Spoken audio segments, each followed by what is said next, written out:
Hi everyone, welcome to the latest video course report.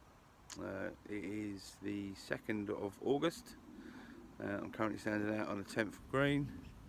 I'm going to run you through our usual subjects that we cover in these reports, starting with the weather. This year, as you all know, has been horrendous. Absolute crap summer, constant rain, not very hot, and you can tell that from how green everything is in August, where normally it's brown.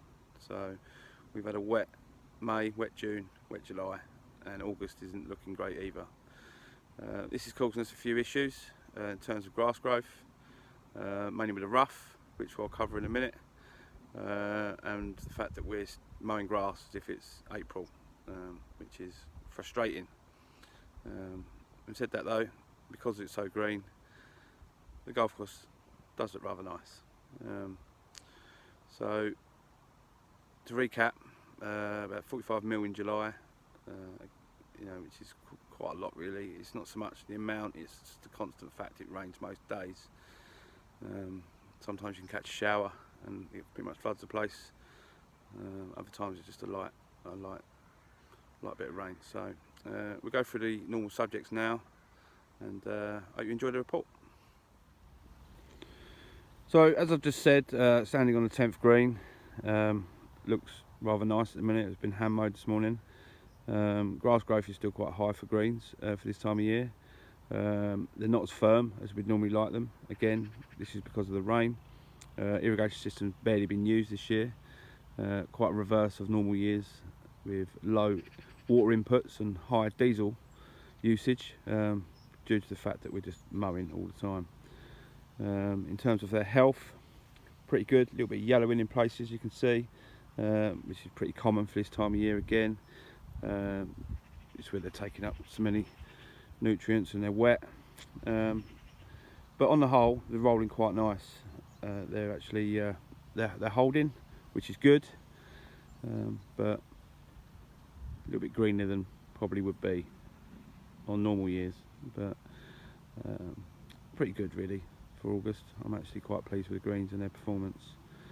So moving in to August, we'll see, as we always do, we'll carry on with our normal littering off and approach to verti cutting and verti draining, feeding, littering off and regularly, and obviously we've got the maintenance week kicking off back end of the month, early September, which we'll cover probably in next month's report.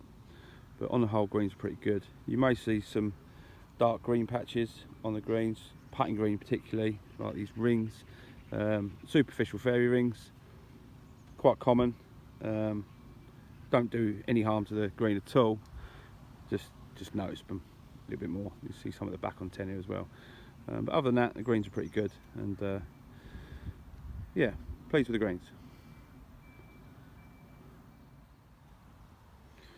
So for the first time this year, we decided to scarify and overseed our fairways, and the weather's helped, obviously, with the warm and wet conditions, but I am thrilled with their condition. Even, so I'm standing on the 10th at the minute, but even the marsh, the bad ones, the grass coverage on them is phenomenal, and I'm really pleased, and it's really been worthwhile exercise and something we will continue to do.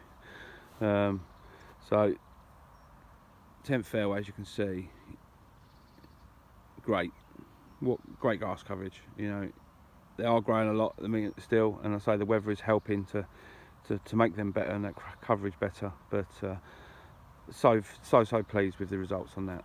In terms of the approach, I did report that we was going to do all the green surrounds cut at 8 mil. Now, this has been difficult to keep up with this, because you'd cut it at 8 mil and by the end of that day it was back up at 12. But with the slightly reduced growth rates, we're back down to 8 mil around the sides, which makes playability that much better, and the green surround look better, so I'm happy with that as well. So fairways are excellent, and green surrounds at 8 mil I think gives that real good links effect, and makes it all that much better. So one big area of contention this year has been the rough. Same rough as we had last year, same places, but whereas last year was dry and it burnt out and it thinned out, this year unfortunately the weather has turned it rather thick and lush. There's nothing we can do to control this really. If we go over, we're on the rough on 11 at the minute, if we go over into the rough you can see the issue. Just the green mat underneath. So we've got the tall wispy grass and we've got the thick green grass underneath, causing an issue with golf balls. Looks great, gives the course some real definition, some real character, but it is difficult. We know it's difficult. I'm not going to deny and argue with anybody that it's not brutal, because it is. If you go in there, it's very difficult to get out, but we're sort of stuck between a rock and a hard place on the rough. We can't thin it out. There's no machines to come in here and make it tall and wispy, because the height and the length of it is not so much the issue, it's the thickness at the bottom, which obviously people complain about. They lose their golf balls, and obviously it's difficult to get out. Like I say, this is a weather thing. It's just a constant rain, which is keeping it green. You know, look at it here. It's just, you can just see the greenness in it. There's no brown to it like there was last year. Do you take it away or do you keep it? That's the big question. I think if you take it away, the golf course will become easy. It will become a little bit boring, and you need to be penalised for hitting a poor golf shot. As a compromise, so we're standing on 11. We did cut some carries down. On every hole we've had some sort of change to it, and on other holes like 5 and 13 we've actually reduced the carries completely. But to take them out completely is, you know, it's not something that we want to do really. Like I say, it is difficult. You've got to sort of take your medicine when you go in it, and other than remove it, there's not a lot we can do with it. We will remove it as normal in our usual spot, sort of early October.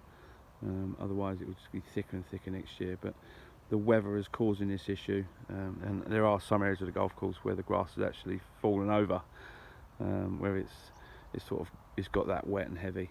It's actually laying down, which obviously makes it even more difficult. But from a golfing point of view, although it looks nice, I know it's difficult, but it's not something we've done. It's more just the weather conditions that have done this.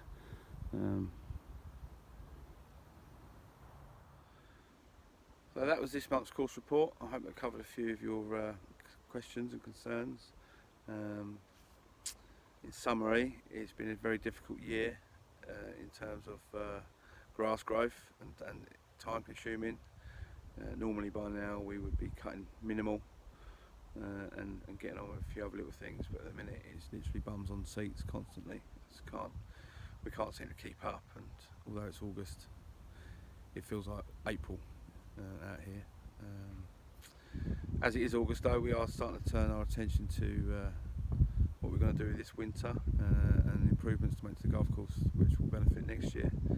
So I'll keep you updated on those. COVID restrictions are lifted now, so things like divot boxes and rakes are back out in bunkers.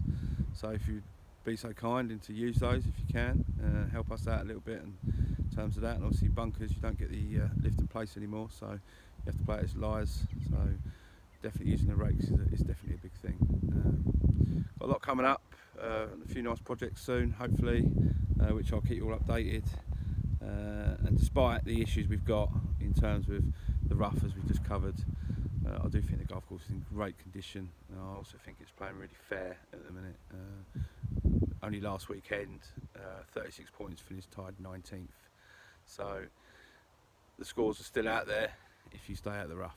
So that's it, that's this month's course report over. Hope you enjoyed it. Any questions, give me a shout on the course, or pop in the office, or contact me through the normal routes, social media, etc, etc. Alright then, see you later.